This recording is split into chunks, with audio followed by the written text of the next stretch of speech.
Today we have more questions, and these questions are from students here in Virginia. And the questions are, what is a kamikaze pilot, and why did this phenomenon appear in the Pacific during World War II? Well, towards the end of World War II, the Japanese used special attack units of suicide pilots.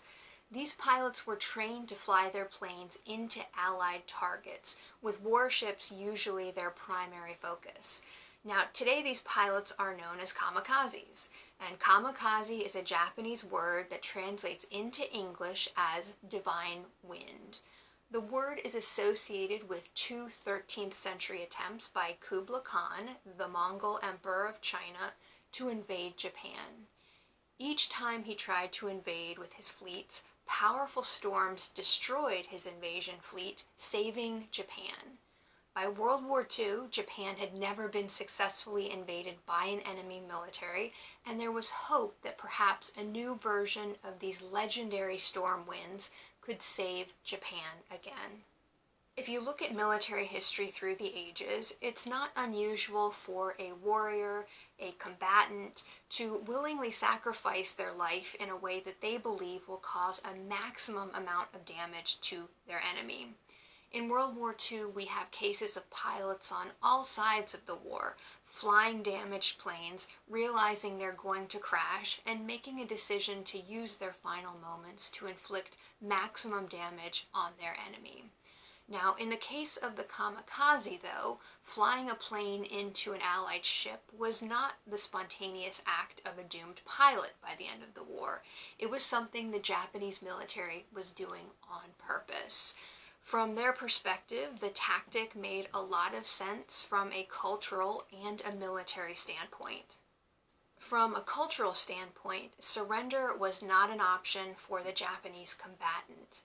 Death before defeat was honorable and preferred, while surrender was considered shameful and a terrible waste. From a military standpoint, by the summer of 1944, the Japanese had lost Saipan, Tinian, Guam, and the Philippines was next. Japan was losing the war. The Allies were pushing closer and closer to Japan itself, and conventional bombing of Allied ships was not achieving enough damage to stop the Allied advance. It also required too many planes, too many carriers, too many trained pilots and air crews, all things that Japan was in short supply of in 1944. Japan needed a new weapon, something low cost and low tech, but capable of great devastation. Something so terrifying that the Allies might even ask for an end to the war. The kamikaze fit this need. It did not require a lot of pilot training, and it didn't require the industrial capacity or the raw material needed to make the best planes. It was a low-cost, low-tech solution. When the kamikaze appears in the Pacific as an organized method of attack, it is a symptom of Japan losing the fighting war and the industrial side of World War II. The Japanese could not effectively replace their losses in ships, planes, and other military equipment, so they had to economize but still find a way to damage the enemy. And that is the kamikaze. Kamikazes first show up during the Battle of Leyte Gulf in October 1944, just after General Douglas MacArthur's forces returned to liberate the Philippines. On October 25, 1944, an organized kamikaze force attacks several escort carriers.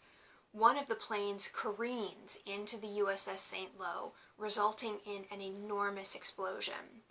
The St. Lo sinks, and all but one of the other escort carriers are damaged. That is just the beginning, though. Dozens more kamikazes attack in the days that follow. They will sink several ships and damage dozens more.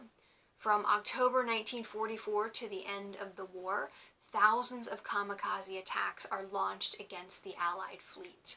This activity reaches a peak during the Battle of Okinawa between April and June 1944, and nearly 1,500 kamikazes in massive waves designed to overwhelm Allied defenses attack the Allied fleet during this time. Some Allied ships are lost to kamikaze strikes, but most that are hit survive, are repaired, and will eventually return to the fight. From a Japanese standpoint, the answer is no. Although it was very important for the Japanese combatant to avoid the shame of surrender, and although the idea of the kamikaze pilot was romanticized, even within the Japanese military there was concern that the kamikaze was not turning the tide of the war, and that it might even have a negative impact on morale. The kamikaze essentially sacrificed what precious resources Japan had without stopping the enemy. From an Allied standpoint, the kamikaze was meant to destroy, but it also had another goal, to terrify. And terror has a psychological impact. So sudden alerts, a lack of sleep, the possibility of a sudden fiery death at any hour, all of this took a psychological toll on Allied servicemen in the Pacific, in addition to the existing hardships of combat. The kamikaze was certainly difficult for Allied servicemen, but it was not successful overall. Once it was clear that kamikazes were a threat, the Allies began setting up picket ships and sending out air patrols all far from the main body of the fleet to serve as a sort of early detection system and to eliminate those threats before they could reach the actual main body of the fleet. There were also advances in terms of anti-aircraft guns that made it easier to destroy kamikazes before they hit a ship, and crews became better at damage control when ships were hit. All in all, the kamikazes had a success rate of roughly 15%.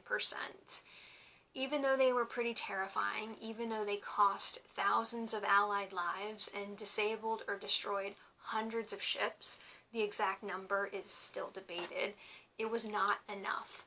Thousands of kamikaze pilots could not stand against the industrial might of the United States and its allies, and the losses incurred by the Allies were not enough to make Allied citizens back at home want their governments to end the war and give easy terms to Japan just to stop the carnage.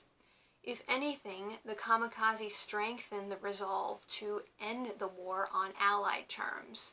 And as a side note, the kamikaze was one of the factors that helped convince war planners that any invasion of the Japanese mainland would be incredibly costly because the Japanese were clearly willing to sacrifice everything to damage the enemy, even if victory was out of their grasp.